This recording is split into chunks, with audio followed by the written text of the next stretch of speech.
Today, we're going to take a look at photography and videography and see if you can sustain a career path with older and cheaper equipment. Let's get into it. So, as I've dove into this topic, I found 3 main things that will help you sustain a freelance business. Those 3 things are: 1, focus on improving your skills; 2, diversify your work and what you're doing; and 3, focus on building business and marketing skills, not just your photography and videography skills. So let's get into those. What are the pros in the field saying? Let's start with something from Matti Haapoja,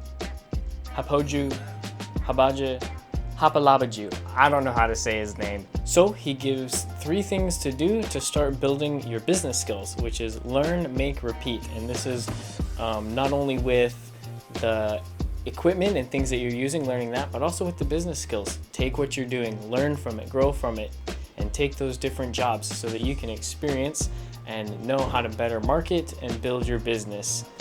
In her article on how to build a personal brand, Talaya explains, if a brand is not willing to build a relationship with its audience, marketing to this audience would not make a meaningful impact, and the brand might fail to reach its target market. So it's important for you to build those relationships or you're not going to get the clients that you want. The next skill to work on is being open to varied types of work. It's important to take every job you can get.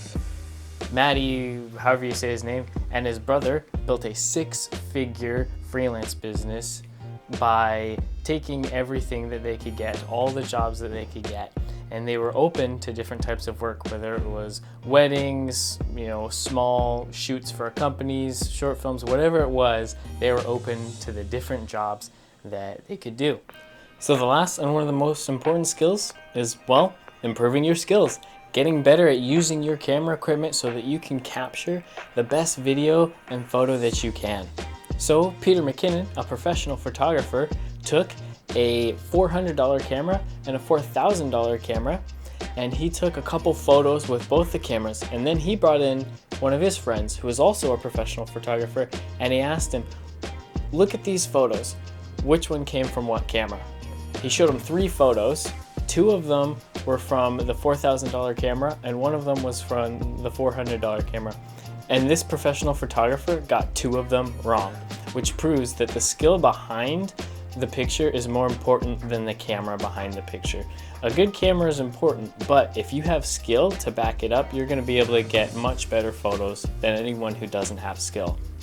To further prove this, Parker Walbeck, a professional videographer and maker of the Full-Time Filmmaker online film course, put together a video where he took a pro videographer and a beginner, and he gave the beginner a $30,000 red cinema camera, and he gave the professional a $600 Canon SL2.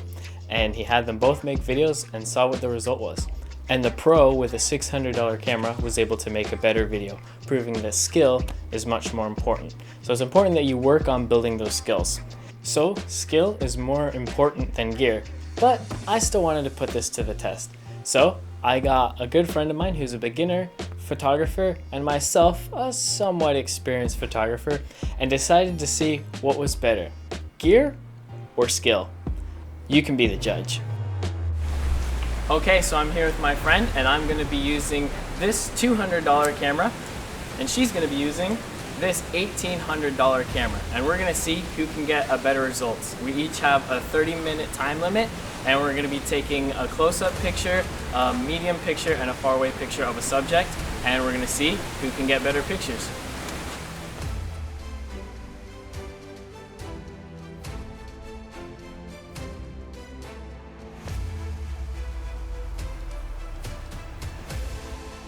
So I decided to go with the Hawaiian theme and use the palm tree as my shell. So I'm going to do some medium and close-ups here.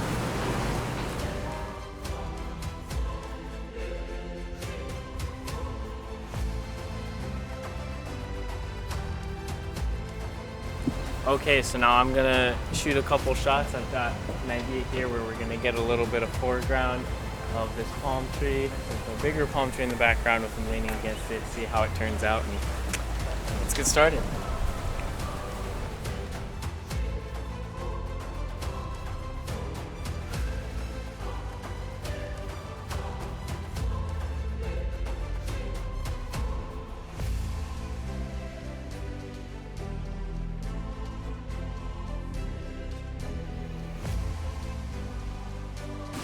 Okay, so now you've seen the results of this little competition, but how can you improve your skills? Let's get into that.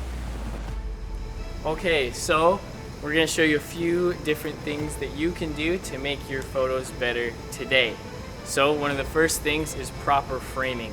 And there's three big issues that I see with beginners when it comes to framing, which is too much head space and feet space, not using the rule of thirds, and not using foreground. So we're going to give examples and how to improve that here in just a second. Okay, so the first one is too much feet space and head space. As you can see in this picture, there's too much feet space and we see a lot of the concrete and it's not super focused on the subject. In this one, there's too much head space and again, not focused on the subject. But in this picture, there's a good amount of head space and feet space where we can focus on the subject and we're not distracted by the levels of feet and head space. The next skill is being able to master the rule of thirds. The rule of thirds is this grid that I'm going to display on this picture, and you want to have your subject lined up on those lines somewhere. And as you can see, her eyes are lined up with the top line and her body is in line as well. So this will help you get better pictures as you put your subjects on the rule of thirds grid. And the last thing is using foreground. In this picture, we don't have any foreground. It's not terrible, we're using the rule of thirds, but once we add foreground, like we do right here, the picture comes alive and it's a lot better and a lot more engaging. Okay, now that we've given you these three skills that you can work on, go out there and take some pictures and keep these things in mind and see if you can take better pictures.